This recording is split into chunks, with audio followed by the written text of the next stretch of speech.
Today's episode is brought to you by the Nuance Dragon Ambient Experience, or DAX for short. This is AI-powered ambient technology that helps physicians be more efficient and reduce clinical documentation burden. I think we'd all appreciate a little bit of reduction in burden. Yeah. Right? To learn more about how DAX Copilot can help reduce burnout and restore the joy of practicing medicine, stick around after the episode or visit nuance.com/discover DAX. That's nuance.com/discover DAX.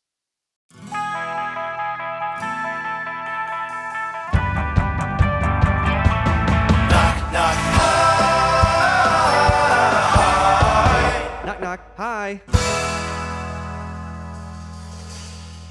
Hey, everybody. Welcome to Knock, Knock, I, with me, your host, Dr. Glockenflecken. Thanks for joining me. This is your stop for all things eyeball related. Hopefully you'll learn a few things about eyes today. I got a variety of topics I want to cover. But this is, I might seem a bit subdued right now. One, I'm a bit tired. I operated today. I also went and did a workout with my trainer who kicked my ass today. Just straight up kicked it. Just kept kicking it. It made me do things, and it was just one of those days like that's a perfect encapsulation, a perfect example of why I spend the money on a trainer, because there is no way in hell that I would have gone to the gym to exercise unless there was someone that I was already locked into paying money to who was waiting for me. That is the only thing that got me out of the house after a day of work to go to the gym and move my body and lift heavy weights. Never would have done it. That's why I have a trainer. That's the only, I need skin in the game. I need if I don't go, then I'm like wasting money, which is not something I enjoy doing. I don't know who does. So anyway, I did it. Now I'm a bit tired. And also just psychologically, this is a tough day because I am embarking on a week of call. Feel sorry for me, please. This is my second week of the year. We do. All the partners in my practice, we do 3 total weeks of call. And this is night 1. I will be reporting back. You might hear a fly around here. I don't know if it's loud enough. It certainly seems loud in this quiet studio, but there is a fly and it's driving me crazy. So if you're watching me on YouTube, you might see me looking in strange directions. Anyway, my first night 1, I will report back probably next week's episode. I will give you a rundown of my call week. What came up, all de-identified information. I definitely don't want anybody to be able to recognize their eye problem that they had Dr. Glockenflecken take care of. But and so I'll be careful about that. But I think it's fun to hear about what are the eye emergencies, what are the things that patients are calling, asking questions about, what are the pharmacists calling me about, what are the nursing homes calling me about. I got one of those tonight. Those are always fun. It's one of those things. I'm always very careful about whenever I have a patient from a nursing facility that they always want like a handwritten, maybe not handwritten, but something printed out, all the orders, the eye drops that their resident is taking, and it needs to be physically signed. I can't say like electronically signed. It can't just be a printout that has the orders and then my signature, like typed signature or something. I have to physically sign it. Otherwise, they will not give eye drops. It's just a thing, and I've come to accept it. I've had a lot of frustration over the years whenever maybe it's not quite right like they need it, and then we have to jump through some hoops to get it done. Anyway, so I'm very good at it. I am very good about making sure those nursing homes have exactly what they need. Moxifloxacin, every 2 hours while patient is awake for 1 week. I'm very specific. Oh, also, I've also learned that they get very confused if you say 1 to 2 drops. No, because a lot of default prescriptions in the pharmacy system, for some reason, they always default to like 1 to 2 drops 4 times a day. Folks, 1 drop is fine. Like 1 drop, there's more in 1 eye drop than your eye can even accept. Like you will, I think the studies have looked into this. We waste something like, with each drop, we waste like 20% of it. There's actually devices that you can get that will like actually, give you 20% less of the drop, so that just you get more bang for your buck with each bottle. But anyway, lots of nursing facilities, they want it's got to be very, very specific. So 1 to 2 drops. No, is it going to 1 drop or 2 drops? What do you want us to do? And you'll get a page about that. I'm not complaining. I'm not saying that's a bad thing. I get it. They it's just tell us, because often in these nursing facilities, like there's no physician there, at least not after hours.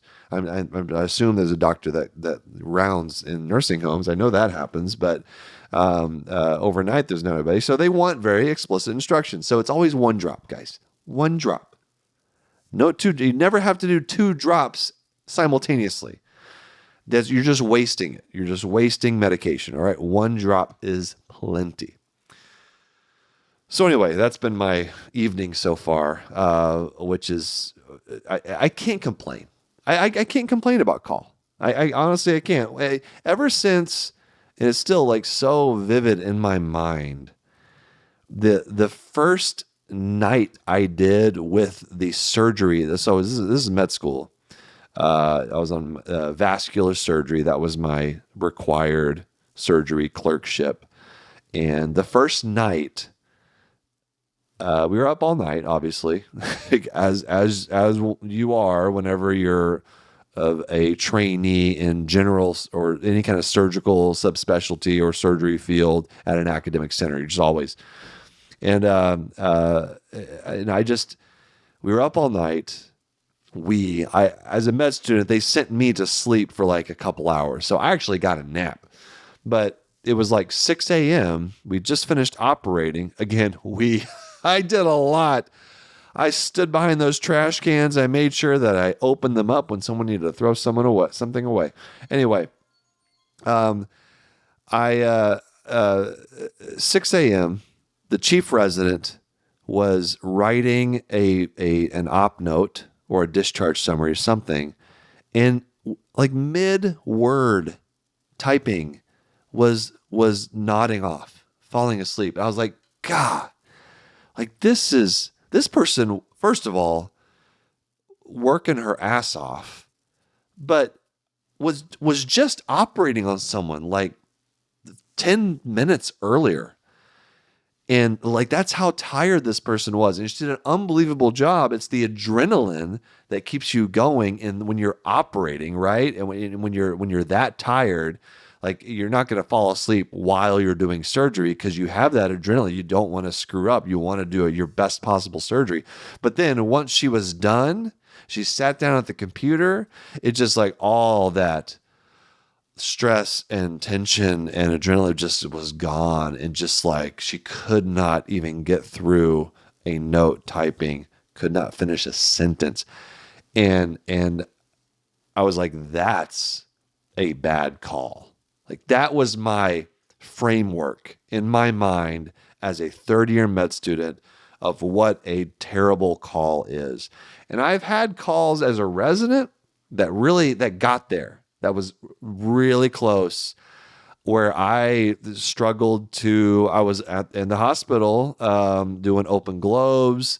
See, I was in Iowa. This isn't the catchment area at Iowa is like 5 states.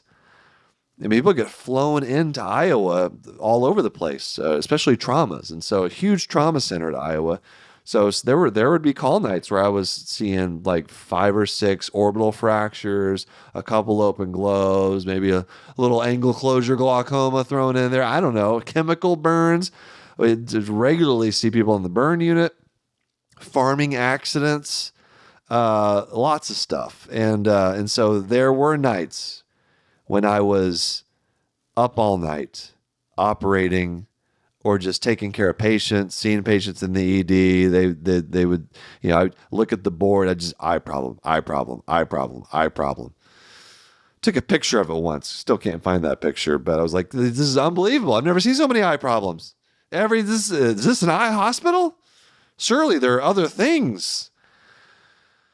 But anyway, and still the slit lamp didn't work very well. It doesn't matter. I'm over it. I graduated residency in 2017. I cannot be upset about that anymore. But I do intend to bring it up when we do our live show in Iowa City in a few weeks, which I'm very excited about. So anyway, so I've had bad calls like that. And then when I was interviewing for practices for my first job out of training, that's one thing you always ask about, like, what's call like? What is it like? And I heard, 3 weeks per year. And at first I was like, I'm a whole week of call at one time. That sounds hard. That's a lot. But my framework was those residency calls. And the thing is, when you have a residency program at your disposal, it doesn't matter what kind of doctor you are, emergency doctor, if you're like, there are ophthalmology residents that are just, that they're always on call, always have an ophthalmology resident, I think you are much more inclined to use that resource. And so I know for a fact, comparing my residency call experience to my private practice ophthalmology out in the community call experience, that you get called for much more simple things when you're in an academic center, when those emergency physicians know they have ophthalmology residents at their disposal. And you know what? I support it. I absolutely support that.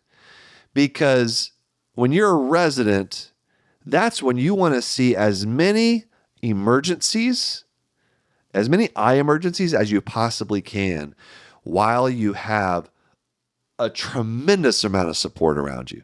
You have fellows, you have attendings, you have someone backing you up. As a first-year resident, I had a senior resident who also had an attending behind them. You have so much support. And so it made sense. Yes, you should be calling all these eye problems. You should be calling the ophthalmology resident. At least I felt that way when I was like a first and second year resident. Like, that's fine. We need reps. We need to see all these people coming in. We need to know how to manage every possible eye problem they're out there. And were some of them nothing? Yes, of course they were. Yes, some of them were dry eye. Some of them were patients that thought they had like a sudden vision loss. Turns out they just needed glasses, or they lost their glasses, or didn't even know they had glasses. I don't know. And so, there's some nonsense that's like beneath an ophthalmology level, specialist, but it's still a good experience. Also, not only that, but just interacting with other areas of medicine, interacting with emergency physicians, because a lot of times you're getting consulted by emergency residents. They don't know as much about eye problems as emergency attendings. So anyway, it's all just a learning experience. And that's why, in an academic center, it's just so different than where I am now in private practice.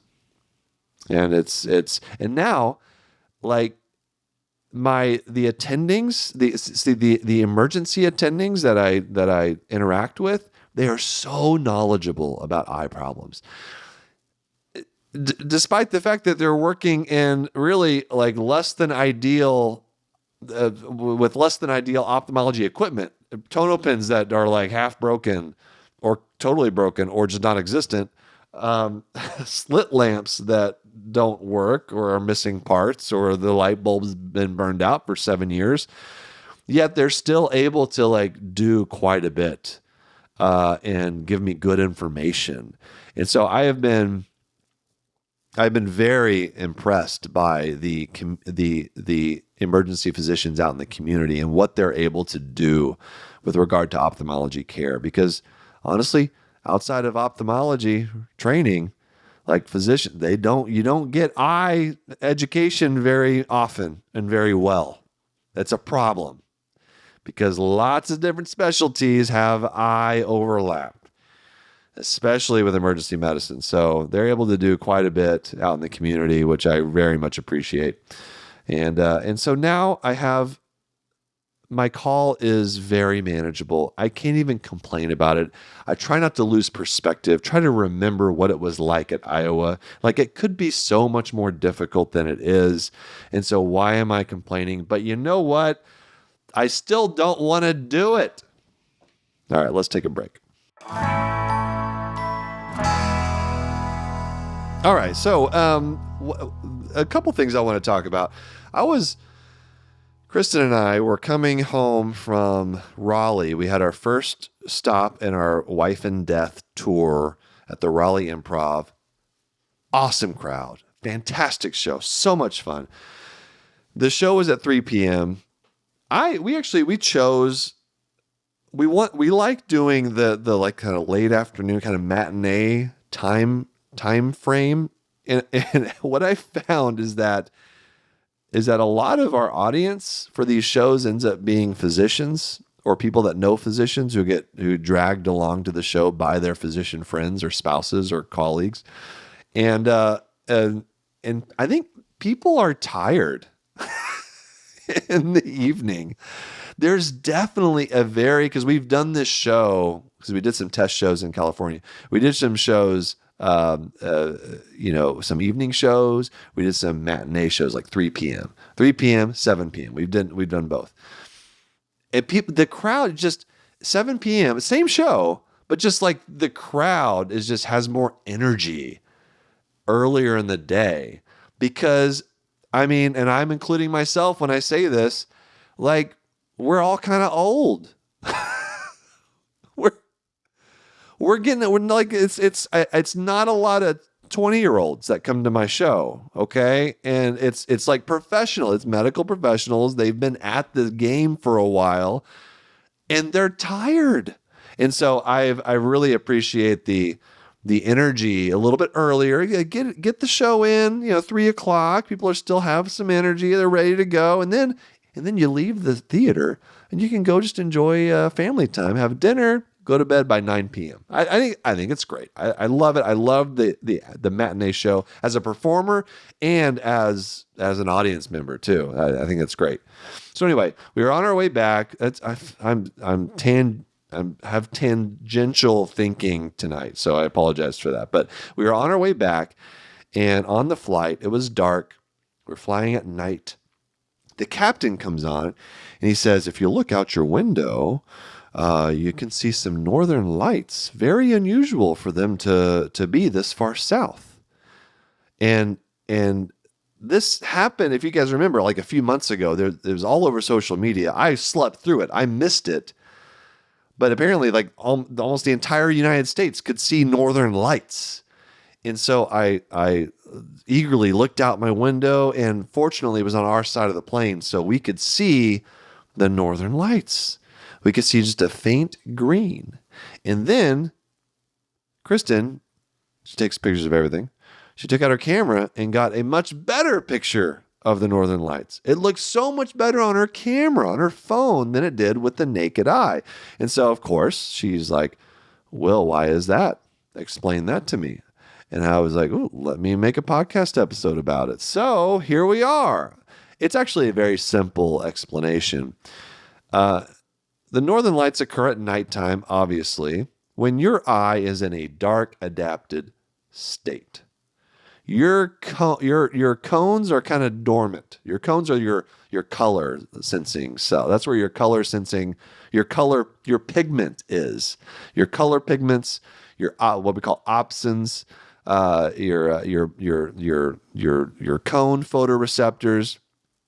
They're not very active at night because those photoreceptors, to get them activated, those color photoreceptors, they need a lot of light. They need a lot of light to activate. So when you're in the dark, when you're at night, they're kind of laid dormant. And what is active? Your rods. Your rods are like, ooh, yeah, this is my time to shine. With dark adapted, kind of more grayscale colors that you can see, pinpoint lights. Your pupils bigger to allow, just like a camera aperture. You want to allow more light to come in, activate those rod photoreceptors so you can sense dim light in different places. So when you're trying to look at the northern lights, you're trying to look at light at night. You're trying to look at color at night. That's a difficult combination for the human eye because you're in a dark adapted state. You're having trouble talking tonight. Your rods are the things that are active. It's not those northern lights that come in there. It's not enough light. It's not bright enough to start activating those cones. You can still see it a little bit. It's enough. You can see the green.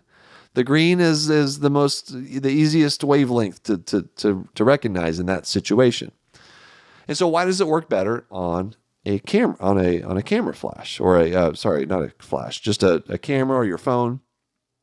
Well, it's because you can have a much longer exposure. The camera is just better at bringing in more light. It can bring in more light through a long exposure much better than the human eye can. So the color, it absorbs all the color into the camera with a long aperture, and then you look at the end result and you see all these beautiful colors. That's all it is. The camera is better in dim light at seeing color because that aperture stays open, all this light's coming in. Your eye doesn't do that. So anyway, that's why you can see it better on your phone than you can with just your eyes. It was really cool though. It's like, that was my first time to see northern lights. It was just cool to see. It's certainly not what you see on TV or, for this exact reason. Right. So, but I was ready for that. I knew that was going to be the case. And so I wasn't underwhelmed like some people are when they see northern lights, but it's just really cool to see that because you hear about it all the time. Northern lights. There you go. So I was going through some of the comments on our most recent Knock Knock Eye video, which was how does vision evolve from birth to adulthood? I really enjoyed making that episode because I think it's fascinating to see what vision does, how it progresses from birth until you die of old age, which we all will, hopefully, at the age of like 95. So go back, look at that. It's just a couple episodes ago. If you're interested in that kind of thing, I just take you through like all the stages of life and what to expect with vision and how it changes. So I got some really fun comments.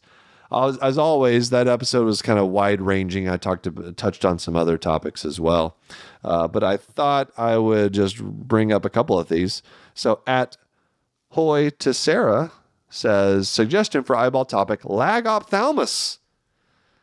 Lagophthalmos, and you almost spelled it correctly. That's a tough one. That's not easy.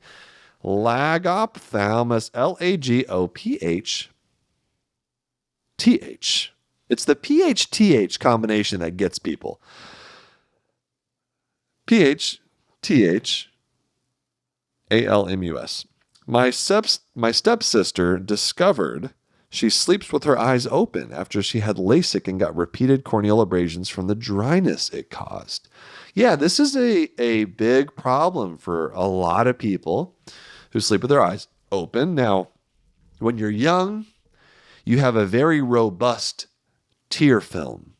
So I've talked about the tear film before. Your tears, there's 3 different layers to your tears. There's a mucus layer, there's an aqueous layer, and there's a lipid layer.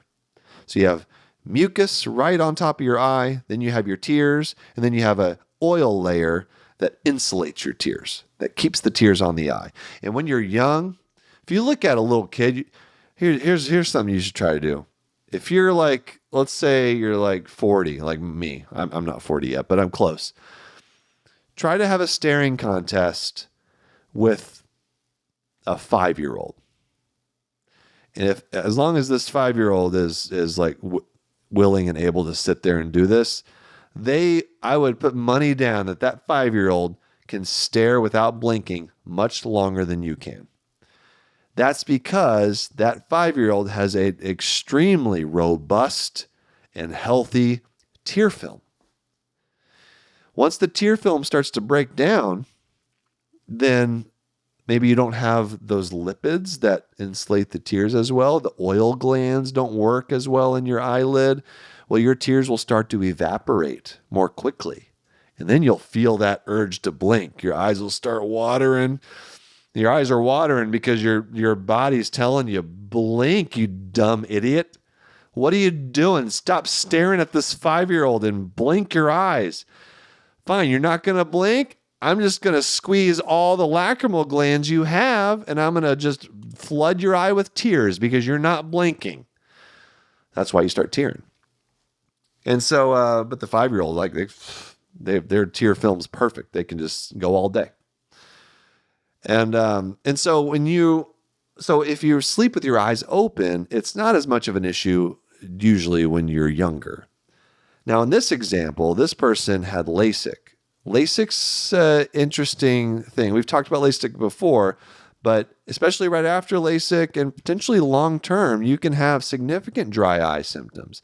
And that's because LASIK, to do LASIK, you cut a flap in your cornea. And through that process, you're cutting corneal nerves, which can affect tear production. It can affect the surface of the eye and just give you more dry eye. And so you have a bad combination here of someone who's sleeping with their eyes open and they've had a surgical procedure to the eye that compromises potentially, at least temporarily, the lubrication of the eye. All right, that's a bad combination because you end up with dryness. Because ultimately, what you do to lubricate your eyes is you're blinking. I see it all the time. Patients come in, they're like, when I wake up, my vision's so blurry, my eyes kind of hurt. That's because your eyes are actually drying out when you sleep because you're not blinking. And maybe you're sleeping with your eyes open. Lagophthalmos is just inadequate closure of your, like when you blink, it's just you don't blink all the way. And it's just a lag, your eyelids lag a little bit, and they're partially open, and that can be a problem, as you can imagine, with your cornea. It leaves your cornea exposed. You need those eyelids, those windshield wipers to fully cover the cornea, lubricate the hell out of that thing. But if your eyelids don't do that, there's a variety of different reasons why your eyelid may not completely cover your cornea. Sleeping with your eyes open is one of them. Bell's palsy is another one because the muscle, the seventh nerve, the facial nerve, is weaker, and so it doesn't close your eyes as well. Lots of different reasons. Anyway, so that person with the lagophthalmos should be sleeping with ointment in their eye. And you can find this over the counter. Genteel Gel, Sustain Nighttime, Refresh PM. Every company has a thicker gel or ointment type thing that you can put in your eyes at night when you go to sleep. Just helps keep things lubricated. It's going to make your vision all blurry. You might be a little crusty when you wake up. Just take your hot washcloth, do your hot compress, take a shower, wash your face, and get rid of all that stuff. So anyway, lagophthalmos, that's a good topic. All right, let's take one more break and we'll come back and I'll do another. I got a couple other comments for you. All right, here we go. So we got at Emilio Guerrero 3964 said, maybe giant fornix syndrome for a future episode. I don't totally know what that. I don't think I know a lot about eyeballs. I don't know if I've ever heard the term giant fornix syndrome. By the way, again, in case you're just coming, I don't know why you would jump into this episode toward the end, but these are from our YouTube channel comments at Glaucomfleckens. Giant fornix syndrome. Well, I mean, it sounds exactly what you described. So, the fornix is when people think that they've lost an eyelash and they think they're like accumulating behind the eye, they're not. They're not, because you have what's called a fornix. So when you go, imagine you're traveling, you go up underneath the eyelid, the upper eyelid. We have an upper and a lower fornix, by the way. A lot of people don't realize we have upper and lower eyelids. So if you're, imagine you're like on Miss Frizzle's magic school bus, and you shrink down to the size of like a grain of sand, and you find your way onto the eye, and you travel up underneath the upper eyelid, and you just keep going, you keep going, you keep going. Eventually, you are going to run out of room. You're going to come to a dead end. And the only place to go is back the way you came. That's the fornix. And it's actually your conjunctiva that forms it. So the conjunctiva, if you're watching on YouTube, I have a model here. There's actually no conjunctiva on this model. That's okay. The white on the eye is the sclera. That's the hard outer wall of the eye. The conjunctiva is like a translucent covering that contains a lot of blood vessels. When someone's like, my eyes are so red, those are your conjunctival vessels that are red. That is the conjunctiva, and that forms your fornix. So that tissue will come up underneath your eyelid, and eventually it'll just block. So nothing can get back there. Whether or not you have a giant one, or I don't know. It's really not that important. You don't hide things. It's not like a chipmunk, hoarding walnuts for winter. No, you don't hide stuff up there. In fact, it does get irritated if you do get something up in there. So I've fished contact lenses out of people's fornix. I have taken out foreign bodies, like metallic foreign bodies. People do things they shouldn't do without safety glasses. So things do get up in there, but they don't get back. They don't like migrate into the brain. They don't collect back there. And I can just if you think something's up there, I'll just take a moistened Q-tip, and I'll just go underneath your eyelid and sweep under the fornix to get all that stuff out of there, or anything that might be in there. It's not very comfortable, but it just takes a couple seconds. So, giant fornix syndrome. Not enough for a whole episode, but I just did like a solid 3 minutes on it. I think that's probably enough. Okay. Let's see. Here we go. Stream of consciousness reply from at DC Sean. He says, stream of consciousness replied, I look forward to seeing y'all in Washington, D.C. Cats have nictitating membranes. Okay. I think I talked about that last episode. I mentioned some dogs having them too. I guess cats have, maybe I didn't know. I'm trying to remember what I said. But just so you all know, cats have nictitating membranes. He says, next year I'll have been wearing bifocals for 40 years. Congratulations. I love people who accept glasses. They're a fact of life. Wonderful inventions. Amazing. One of the greatest disability accommodation success stories in human history. I love it. Let's see. Oh, there's some talk about the Affordable Care Act just wrecking the ability of physicians to own hospitals. Yeah, that certainly didn't help. Yeah, there's a lot that goes into that. So here's someone.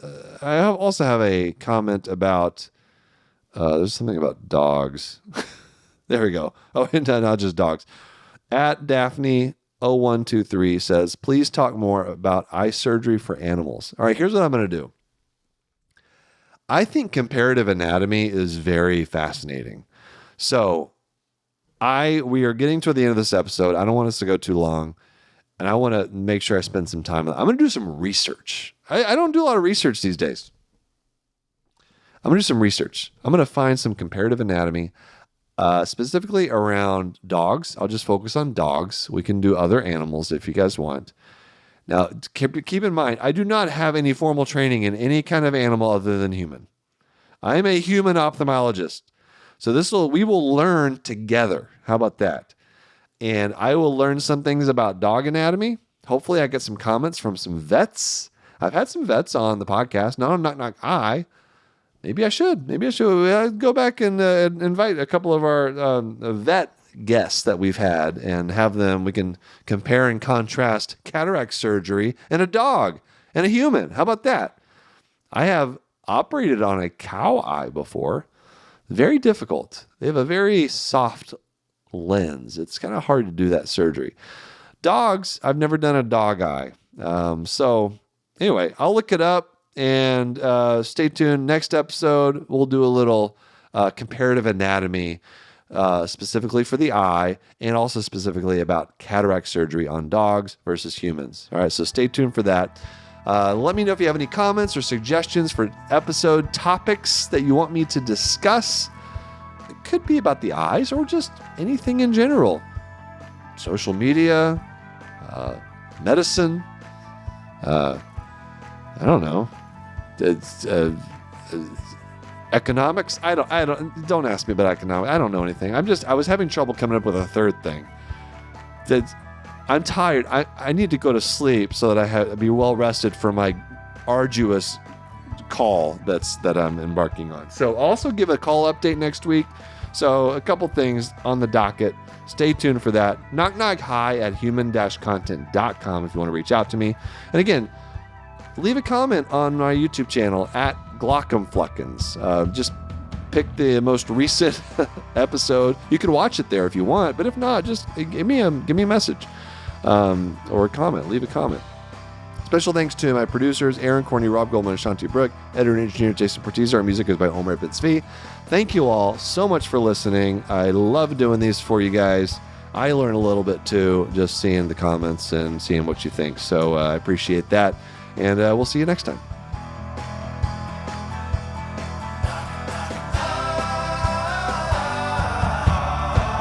Knock, knock, goodbye.